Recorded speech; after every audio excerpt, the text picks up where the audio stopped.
And I'm going to quote our fearless leader because this does not come from me. Please silence or destroy your electronic gadgets. Silence or destroy. Did you really write that, Dick? So welcome to the second session of the 33rd Annual Winter Lecture Series. We're very pleased tonight to have Professor Eric Thompson from the university. First, I'll do a few brief announcements. You all know by now that there's parking in the lot until it fills up, and then across the street, which belongs to Pius, I guess now. That's available for parking. Let's see. We're sponsored by the Unitarian Church Social Action Committee, as well as the Humanities Nebraska, the new name, and by OLLI, the Osher Lifelong Learning Institute. Our format, as usual, is to have an hour of lecture, presentation. Then we'll have a 10 to 15 minute break to enjoy some cookies, coffee, tea, water out in the lobby, fireplace room. Any donations are very welcome to finance future series. Then we'll reconvene about 8:15 and go with questions until 9, and we'll break promptly at 9. We're delighted to have so many folks here. Glad you all came early. Be sure you got chairs. Some people were sitting on the elementary school chairs last week and a little bit small. Our speaker, Professor Eric Thompson, is director of the Bureau of Business Research and an associate professor of economics in the College of Business Administration here at UNL. He's from Buffalo, New York, and he and Fearless Leader were sharing stories a while ago. They both grew up in Buffalo, believe it or not, like a few years apart. And he studied at the University of Chicago and then University of Wisconsin in economics. Was first on the faculty at West Virginia University and then for a number of years at the University of Kentucky. He's been here at UNL since 2004. Has many publications, as academics do, book chapters, and serves on editorial boards of journals, and is widely sought as a consultant across the country. So it's a real pleasure and honor for me to introduce Professor Eric Thompson, and the topic tonight is Inequality in Nebraska. Eric, welcome.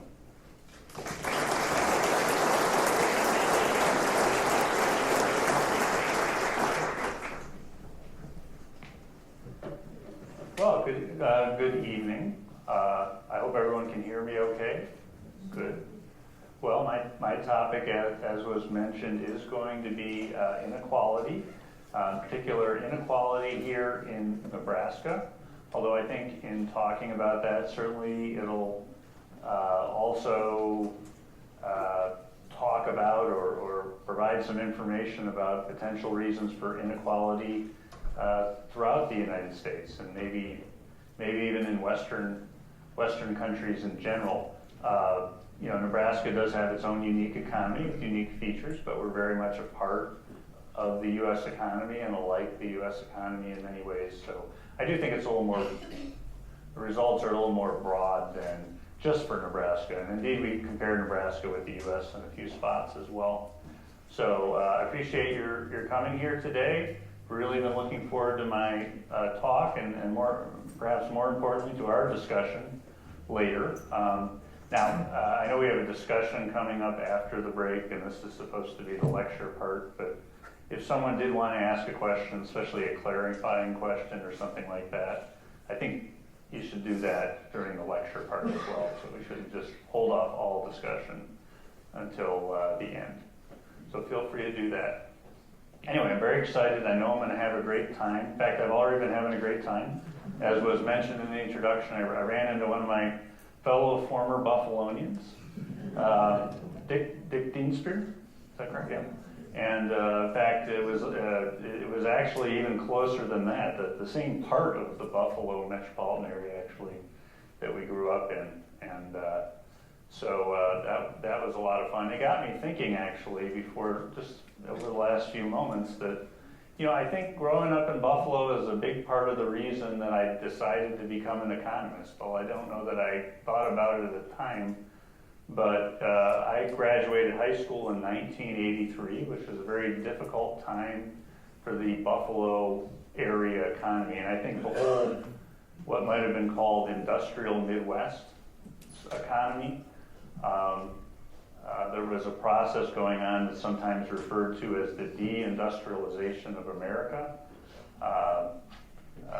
where basically a lot of manufacturing jobs were going away, especially in the old industrial parts of the country, so Buffalo, Detroit, Cleveland, Chicago. These are also sometimes called the winter cities.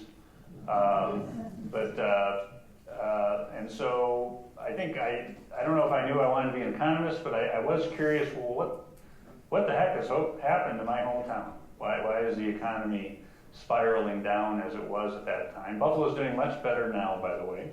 So and that kind of is a nice story. Well, I don't know, a nice story, but I'm glad it turned out okay. And I think speaks well of the American economy's ability to reinvent itself and adapt. And in fact, speaks, I think, well about internationalism, because part of the reason Buffalo's been able to come back is because of NAFTA and because of the growing trade relationship between Canada and the United States. And Buffalo, in some ways, is part of the greater Toronto metropolitan area. And a lot of you may not know the geography of that part of the world all that well, but it's about 90 miles from Toronto. So sometimes that can be 3 hours because traffic is really bad in Toronto. But a lot of Torontons would come down to Buffalo for shopping and to visit, especially when that Canadian dollar loses a lot of its value, and certainly a lot of Toronto businesses look at Buffalo as where they base their North America, their U.S. based operations and so forth. So it's really helped us.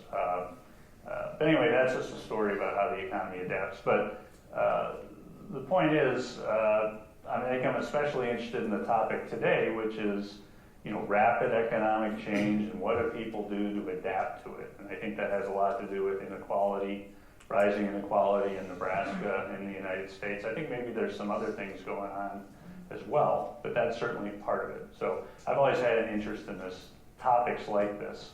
How do people adapt to economic change? And at least among the kids I knew in my generation, they did adapt. And part of the way they adapted, or the most common way that we adapted, was by not staying in Buffalo and kind of letting it hit us by getting out into the world. We kind of jokingly call it the Buffalo diaspora, that we're part of the Buffalo diaspora. So, but things have gotten a lot better. But I think that experience, the great lengths we went to address the situation we faced, well, it's a little easier to move when you're a young person, but I think also tells us a lot about this inequality issue.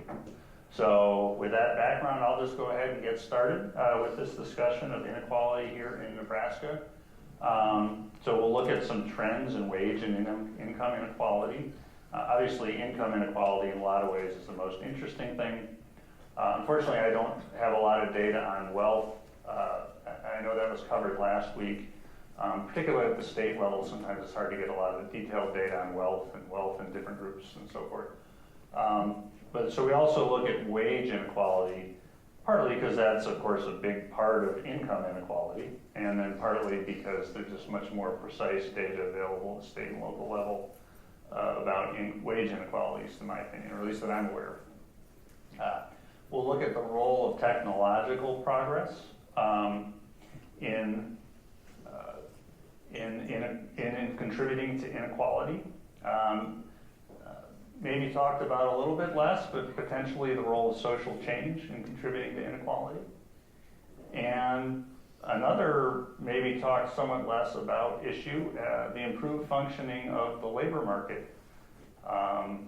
With online job postings and things like that, the information barriers to finding the perfect job in some ways have declined. And how has that affected things? So we'll talk about all of that. Now, it's important when talking about inequality, of course, to focus on the median wage, the median being the person right in the middle of the income distribution rather than the mean wage, where we just take everyone's wage and average it. So we average my wage with Bill Gates' wage, and we end up with a pretty big number there.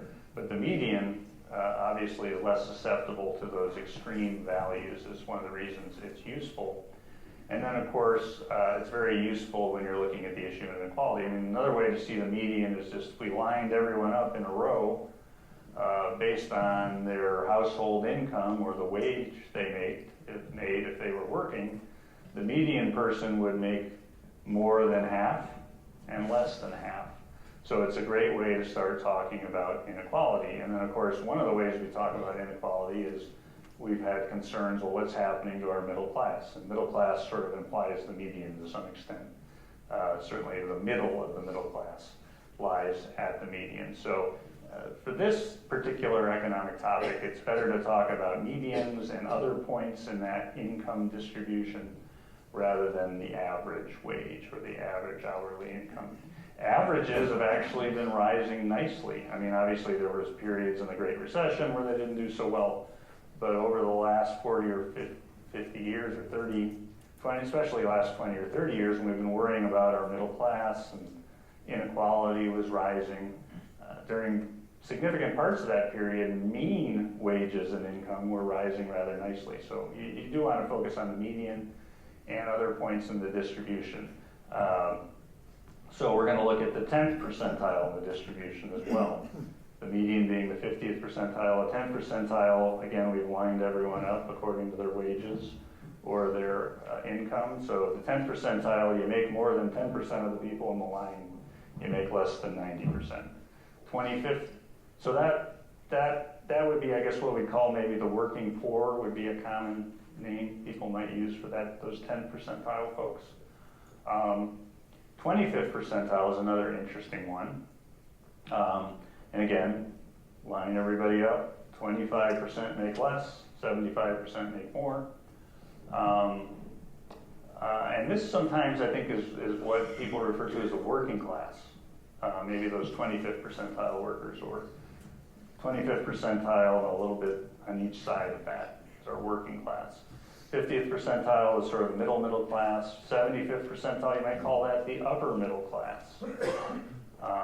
A lot of the changes that have been going on, while they've hurt the middle class and the working class, have been quite beneficial for the upper middle class, the technically oriented people or others who have maybe aren't rich, but have certainly benefited from the economy or made the economy work for them, maybe to say it more neutrally. And then, of course, 90th percentile. So I don't have 99%. We're not going to talk about the 1% here today, I'm sorry. But 90th percentile, they're doing okay too. So that's what we're going to look at. So, okay, so we're going to have a few poll questions. And I guess we'll do it by a show of hands. And I'll let you think about it for a moment. So which group had the lowest wage growth? So if we took like last 10 years, what we have data for, and we said, well, is it those middle class workers right in the middle at the 50th percentile? Did they have the lowest? Boy, that's such a pessimistic question. I should have said, who had the highest wage growth? So I'm sorry about that. Normally an upbeat sort of. So is it those middle class workers? Is it the lower middle class workers, sometimes called the working class, the 25th percentile? Or the truly low, the working poor, the low income workers at the 10th percentile? Which group? Growth or percentage growth? Percentage growth, yes, excellent question. Should have been clear about that. So think about it. Tick-tock. Now I'm really putting people to sleep. Tick-tock. Okay, I'm ready for the, you have a question, ma'am? I do. When I was in school, which was a million years ago, the terms middle class and working class was not based on money, but based on the kind of work they did. Sure. I'm trying to give labels to these otherwise bland percentiles, so I realize it's not perfect, but As you'll see, the fate of people or how things have been going is somewhat tied to the type of work they do. I hope you'll be more convinced later than you are now by these labels. Sorry, that's the best I can do at the moment. Well, my husband was an architect, and we lived in Davenport, Iowa, which was a part of making farm machinery. Yes. And the people across the street that worked in the factories made much more money than he did. That's true. They were middle class. They were not middle class, they were working class. That's right. That's right. Well, maybe that's one of the things that's changed, though. Now they are 25th percentile in many cases.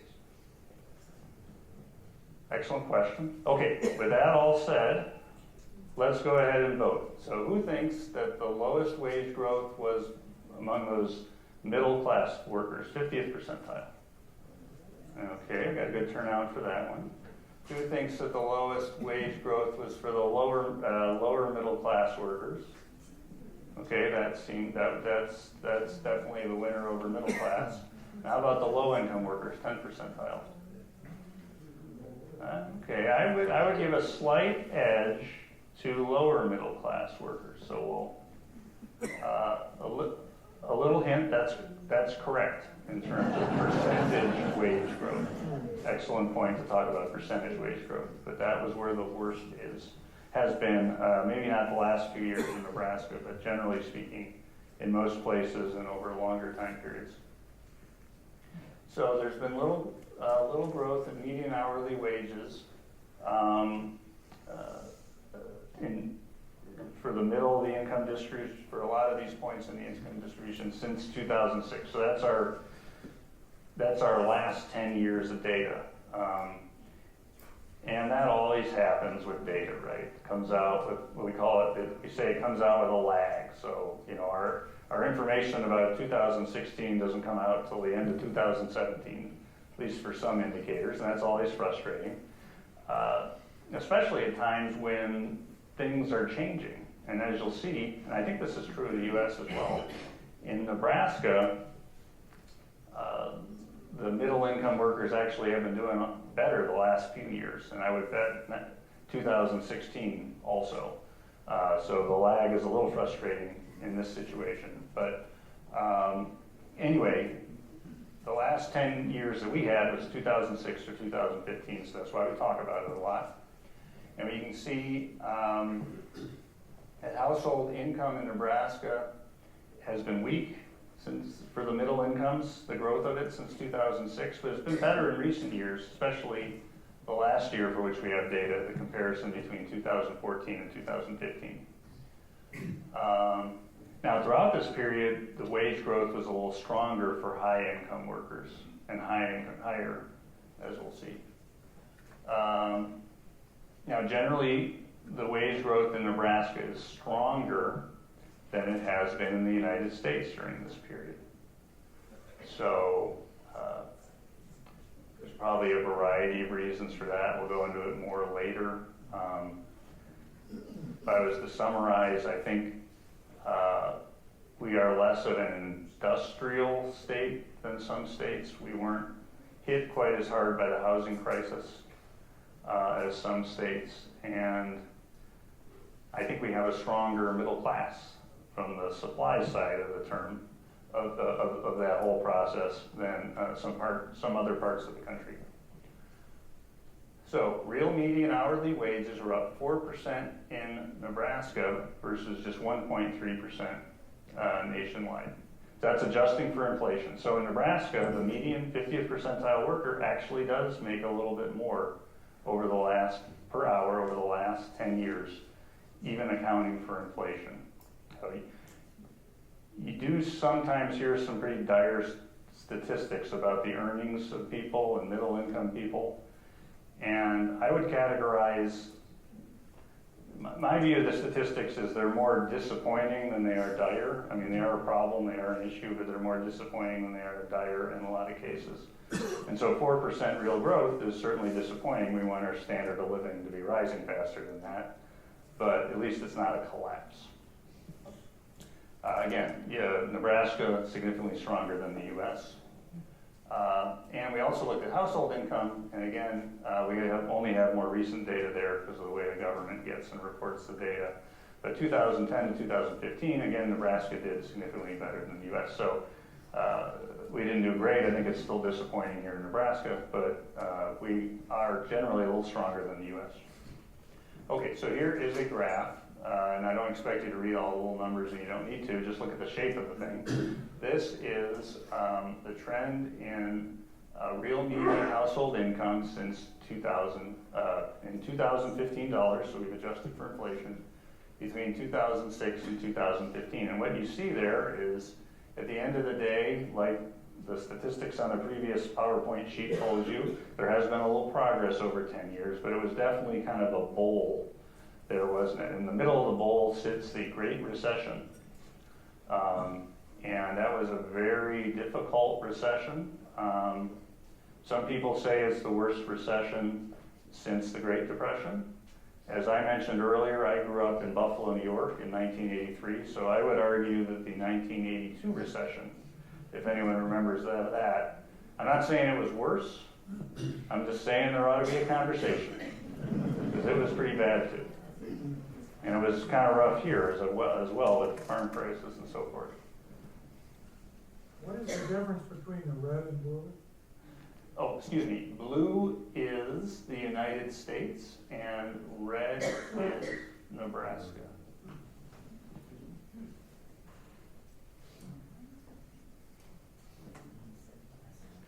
So, Nebraska has lower wages than the United States? That was household income, but yes, we have lower wages than the U.S.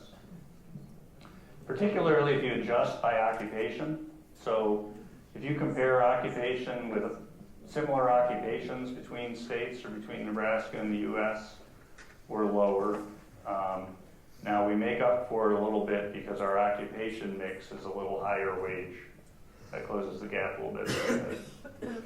You know, with that, we're willing to work for a little less because we get to live in Nebraska. I guess that's a good way to look at it. I don't know if you buy that. The cost of living is lower here, so. Okay, here we have real median hourly wages, and that doesn't quite as precisely follow the recession. One of the things that happened in the teeth of the recession is a lot of the lower wage manufacturing jobs were lost. And so that tended to raise the average wage within manufacturing.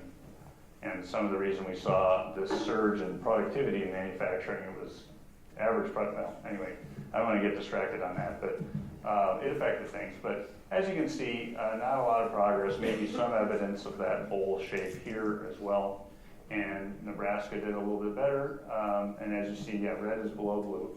Of course, I had to have red for Nebraska. I knew there was a reason for that. So, okay. Now we get to see the whole yes? In that data, where did all the unemployed people go? Because unemployment in the entire United States, everywhere, was well above 10%. And at the same period, at the depths of the recession, Nebraska was barely at 4%. So I wonder where did those people go? Well, we would have had, they would have shown up in the median household, been reflected in the household data, maybe not the median household income if they were unemployed now, but they would have been, if I had had a broader distribution of household income, they would have been captured in there, not so much in the median wages. It is true that Nebraska wasn't affected nearly as much, and I think that's, well, maybe that'll be next year's topic. Question. Yes? Being an agrarian state predominantly, has Nebraska ever had the range or the numbers to compare about equally with the range of jobs and wages in, say, the industrial Midwest? We had so many things concentrated in agriculture, which was much more stable.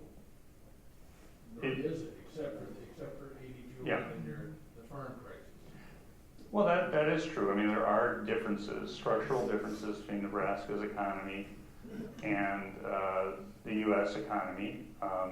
We actually have it the same, roughly, slightly more of our workforce in the manufacturing industry than nationwide, but less than the industrial Midwest in manufacturing. But I've sometimes referred to Nebraska as a blue-collar bastion, because if you add up the number of people who work in ag, which is obviously the share is much higher here than other states,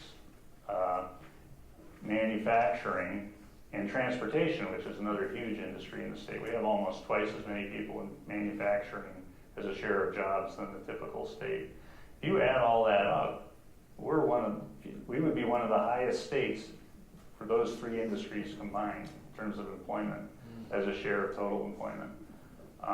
So we don't have as much directly in manufacturing, but we have sort of other blue-collar industries that make up for it. Yes, sir. What sort of adjustments does this term real mean? It means it adjusted for the current, the consumer price index for inflation. Okay. Yes. But so it isn't like, it doesn't adjust for differences in the cost of living in different places or anything of that nature. Okay, so this one's kind of neat because now we're not just looking at the median, we're looking at all 5 of those spots in the distribution where we lined everyone up in a row. And what you can see over the 10-year period compared to you can see in the U.S. and Nebraska, there was a kind of another, this is a different bowl, but another bowl. And you can see that the people in the middle, especially that 25th percentile, the wages did not grow as rapidly as they grew in the 2 higher percentiles, the 75th and 90th percentile workers. And I wouldn't say the 10 percentile workers' wages grew rapidly. Certainly they didn't grow rapidly in absolute terms, but they did better than those 2 middle groups. And we also have in green there the CPI during the year. So these are not real. We haven't adjusted them for inflation. So you can see that in the U.S., the 25th percentile workers, their wages grew less than inflation during this period. So their real wages did decline. So that's starting to border on dire rather than disappointing. In Nebraska, they did slightly stay above water, with even the 25th percentile growing slightly more than inflation during this 10-year period. Again, it's been a little better recently. I'll show you in the next slide. But this really shows it, and it's happening in Nebraska too, perhaps to a lesser degree, but it's happening. This is that middle class falling behind. And actually lower income people are behind, but they're not falling further behind. And, okay, the rich are getting richer up in the 90th percentile, but interestingly, those 75th percentile people are doing well. So hopefully one of the things we're doing over at the college is getting more 50, but also a lot of 75th percentile folks ready to go, and hopefully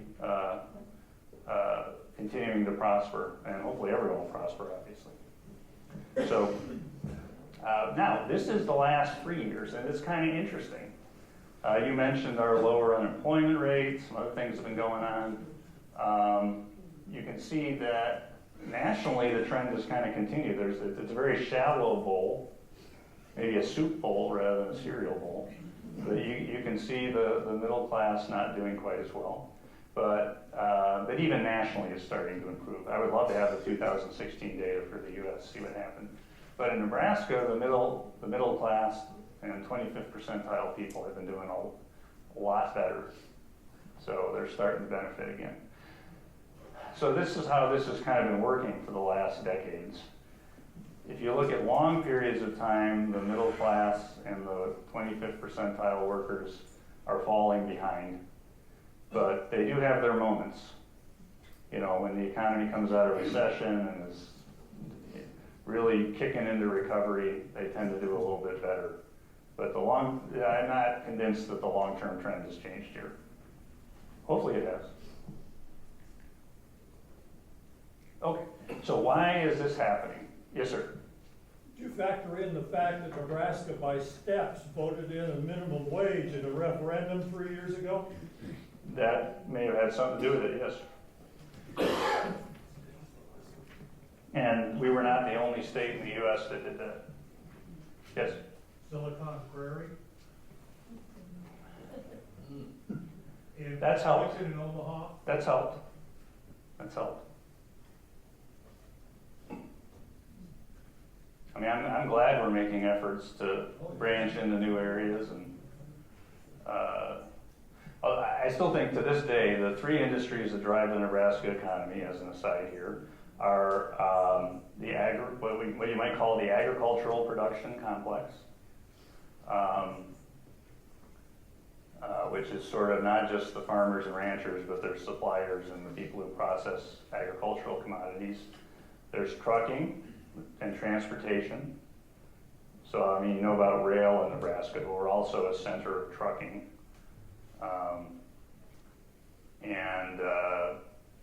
And by the way, I think we're the Silicon Valley of trucking. So if you want to know where we're Silicon something, it's Silicon. It's very entrepreneurial in our state, in that industry, real cluster. And then, of course, insurance in Lincoln and Omaha. Those are our three drivers. But it's nice that we're working on technology as maybe an emerging fourth driver. So what can explain this? So I have three reasons I think are interesting to talk about. I don't claim this is exhaustive, but three that are interesting to talk about. So what explains the hollowing out of the middle class, the bowl shape? Technological process. So the idea is there's been especially over the last, I'd say since sometime in the 1980s, the advent, the popularization of the personal computer, perhaps, the mobile computer, small mobile computer. This has led to a rapid decline in the cost of computing power. This is computing power. This is how the argument goes. So this has differentially affected different folks. So basically machinery run by technology and software have been replacing workers in routine jobs. So these routine would be defined as things that are maybe not necessarily things that are easy, but things that are repetitive in nature. So bookkeeping is not easy. It's a very challenging thing to do. But in some settings, especially regularly going over the same set of books month after month, it can become routine. And it might be, you can't replace a master accountant with software, but you could replace, or a master bookkeeper with software, but you could replace the kind of the routine every month, every week type of functions of bookkeeping, that routine work with some software, and of course that has happened. Some of the things, clerical work, obviously personal computers have directly affected clerical work with word processing, among other things. And then, of course, there's repetitive work in the factory as well. And maybe some of those folks with those high wage manufacturing jobs that you spoke of in Iowa, again, not easy work, challenging work, but repetitive. It's possible over time as machines get more sophisticated to replace those people with machines. So a lot of these people, bookkeepers, manufacturing workers, clerical work was sometimes relatively high pay. A lot of middle wage jobs have been replaced by technology. Of course, this has benefited the high skill workers, the 75th percentile folks. Those are the people that have gained expertise with technology or have other knowledge. They're architects. So now maybe the situation is flipped between the architects and the manufacturing workers that you described. Engineers, people who work with technology. So it's benefited them. Oh, by the way, here's the price of technology and how that's fallen over the last 25 years. So it fell a lot. 1,000 times. By the way, if SpaceX can get that reusable rocket to work, that's how much launching a rocket's going to fall too. For 1,000 times, that's what they say. So let's hope they can do it. It worked today, that's right. It's a good day when it works. Okay, another poll question. How has technological progress impacted, who typed this slide, the wages of low-skilled workers? So now we're talking about the 10% folks. Did it reduce the wages of low-skilled workers? Again, technology replacing routine work. Did it have no effect on the wages of low-skilled workers? And did it raise the wages of low-skilled workers? So while you're thinking, I'll confess, we don't know for sure, but we think we have a pretty good idea. So tick-tock, tick-tock. Okay, who wants to vote for reduce the wages of low-skilled workers? Okay, we got a good turnout for that one. No effect on the wages of low-skilled workers. Got a big there. Because they're, and then raise the wage of low-skilled workers. Have some votes for that. So I think it's perhaps the third, but certainly the second or the third has happened. So here's the argument.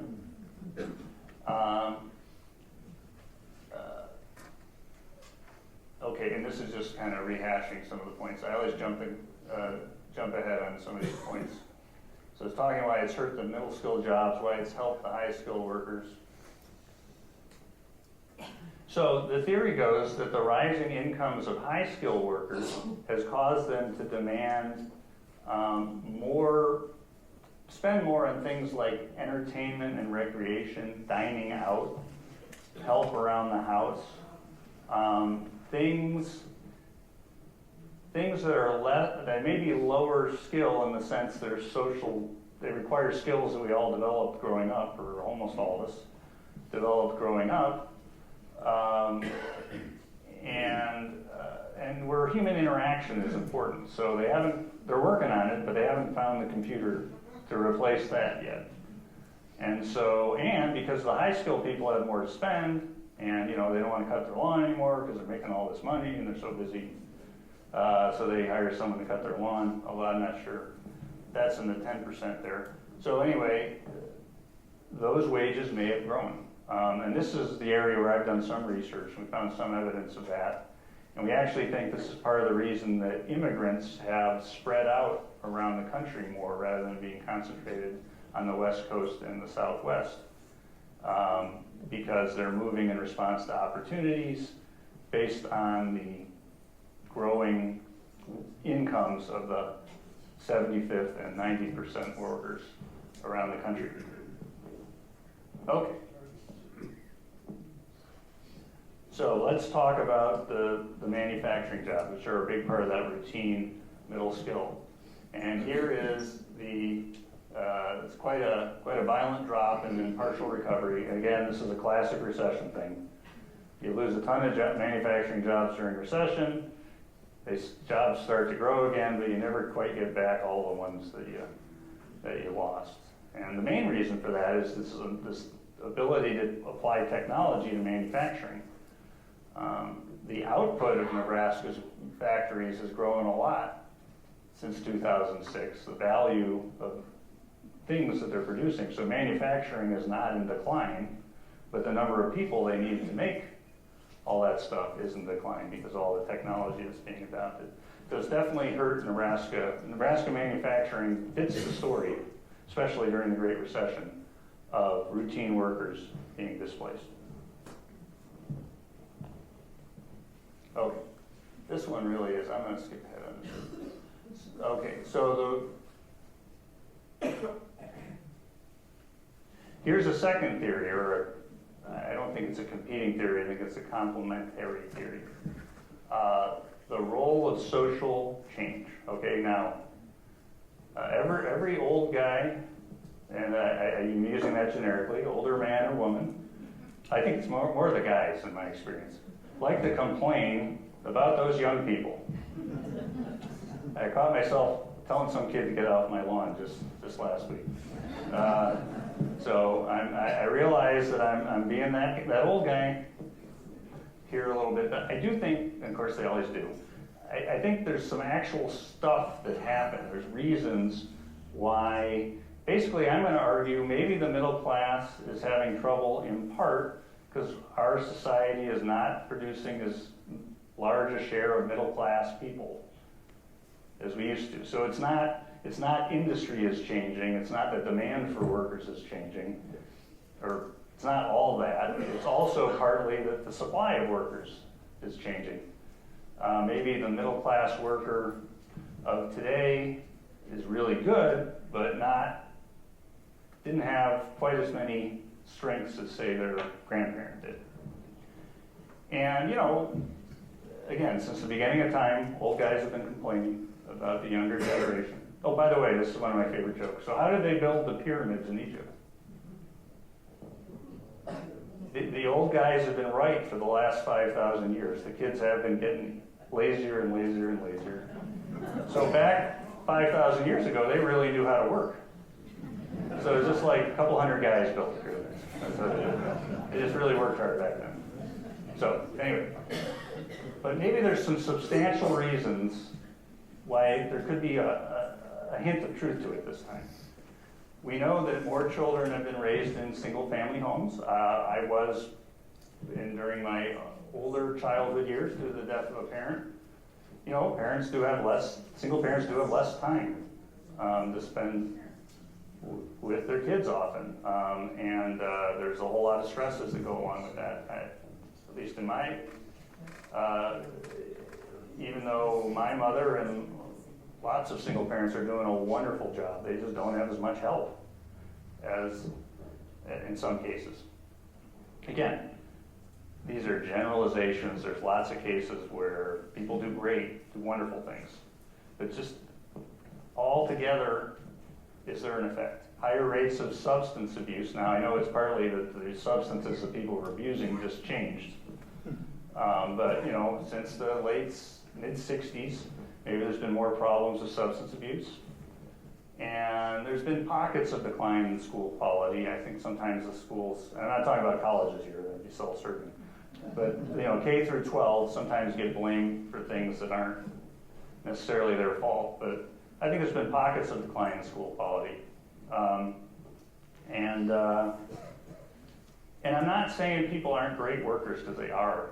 I'm just saying, think of all the things you all had to do to get ahead.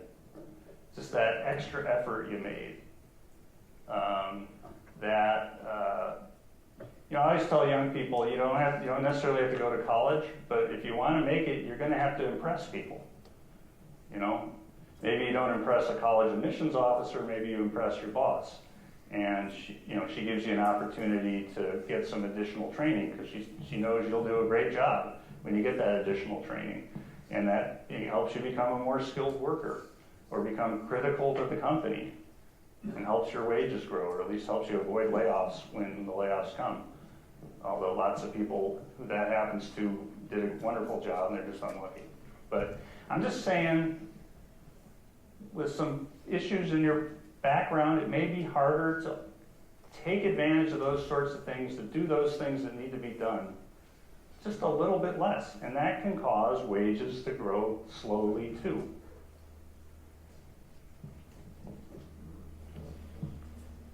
And think about it, if these phenomena did start in the mid-1960s, in the 70s, maybe 10 to 20% of the workforce would have been more likely to grow up in an environment facing these social changes.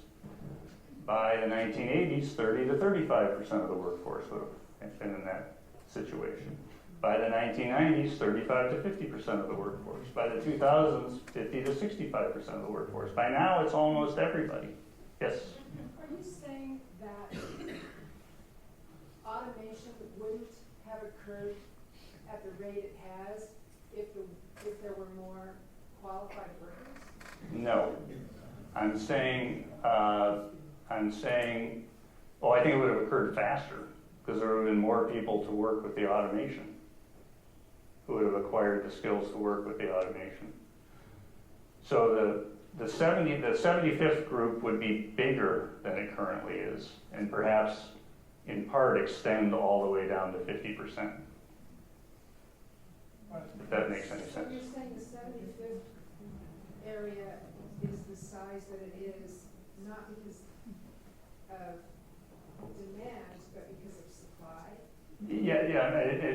And when I'm not careful, I say not because, I'm saying these are complementary explanations. I wonder if both things are going on.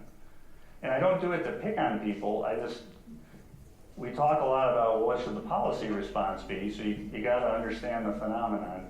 So I'm arguing this is part of it, and it would make sense as more and more of the workforce is affected by the social change, that could retard the rate of wage growth, especially for people in the middle of the distribution. Yes? So, would you elaborate on why people who are raised in single-parent homes don't work as hard as people who are raised in multiple-parent homes? Well, I know that in my experience,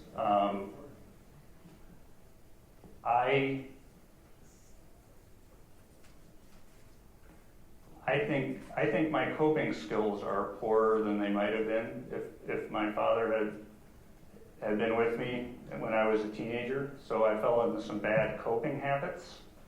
I think that would be an example of something that would be more likely to happen to someone if you only have, one of the role models. I mean, my mother did a wonderful job again, but there's just less people. There's less people around. If one parent has sort of a weakness in the area, the other parent might have a strength. So in one case it's one parent, one case it's the other, but you're learning that social skill. I would say that it isn't that they don't work as hard, it's just that they don't necessarily have 100% of the training that they would have had otherwise. Yes, that's the point I meant, and I'm very sorry if I was inartful in how I presented it. I'm sorry. Yes? At what point in the growth of the economy did the two-family income to maintain the standard of Ozzie and Harriet get busted by the no-fault divorce rules that changed that women could go to work and women could get divorced and they were not dependent on that male to maintain them? Well, and I think there's an element,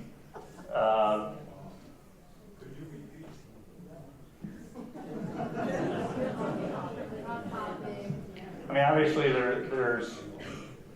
we want people to have choices and freedom. I'm glad people have more options than they used to have, for sure. And part of the rise isn't just people whose parents might split up. There's I think a larger share of kids that just haven't had an experience with one of their parents at all, rather than kind of a split up. What's that? Can I try to interject again? Yes. So, to what extent do you think it could be that our social expectations of employers is the problem? We know beyond any doubt that white employers tend to grade black, Hispanic, minority applicants on a different score sheet. And so how much does that interact with I can't find any quality workers? And how does that impact the current argument of we don't have them available? Well, okay, but Nebraska is not as diverse as a lot of states, and we see similar comments from our employers. So I do worry that could be having an effect. But I certainly saw many of these issues in Kentucky as well, which is another state that's less diverse racially and so forth. And you definitely see it here in Nebraska as well. So I think what you're talking about is a real thing, and it's a terrible thing. But I think it isn't just about misunderstanding people that are different from us in those ways. So would you put that like a 20% of the problem, or? I don't know that sounds reasonable. It's a big problem. I agree. Yeah. So, and you anticipated this, someone out there. Under this perspective, I got to make sure I get through it, if you don't mind. Under this perspective, a decline in workforce quality might be one of the factors reducing manufacturing employment. This perspective, and you anticipated this perspective is supported by surveys of Nebraska employers regarding why it's difficult to hire workers. So I was involved in some surveys in 3 cities, Omaha, Lincoln, and Scottsbluff. Why is it difficult to hire manufacturing workers? Poor work history ranged between approximately 40 and 60%, failed background checks between 10 and 25%. So again, I think the technology and the fact that the economy is changing and that's hitting people is a part of the reason for the rising inequality. But perhaps the social change is playing some role as well. And you do not see this in all industries and occupations. So much of this is intergenerational, so much of the social stuff. I think in part, sure. Yeah, so it's what goes on in one generation. For example, those people our age, well, regardless of age, people who grow up with one parent and an incomplete parenting environment, that really carries forward, maybe all the way forward to their grandkids. Sure. And That's probably so it makes sense that this would stack up over time. You know, I mentioned one way I think it might have affected me, Yeah. and then I may not pass, that may not be a strong area for my children too. That could be true. Okay, and the last thing could be the improved function of the labor market. So, you know, obviously there's the information, the difficulty finding work because of lack of information could be a rising issue. Now, there's always been good information. There was the want ads and so forth. You hear about jobs from people you know, and that's, you know, that's probably part of it here, right? The 75th percentile people all live together, and so they hear about jobs that way and so forth, and there's some of that for sure. But it could be that the changes in how the labor market functions is affecting inequality as well. And so there's some clear evidence at the top of the wage distribution that those wages are being driven up by, basically by businesses that have been set up to find workers with specialized skills. So executive search firms. I'm using executive a little broadly here. That doesn't just mean the CEO. It could mean, you know, high-level programmers and engineers and so forth. And so, so they're in the business of finding employees. In other words, a whole new industry, not new industry, an expanded industry has sprung up to make sure that high-wage workers are in the best possible job. And of course, they're paid by the employers who would like the best possible worker in the job. So that may be part of the thing that's pushing up those high wage. Another thing that's been going on is this growth in merit pay. So in more and more institutions, even the universities and state government increasingly have gone to merit pay rather than, you know, kind of everyone's wage going up by a certain amount. Now, I know it was always not, you know, there was never a time when everyone's wage went up the same, and there was always some merit pay.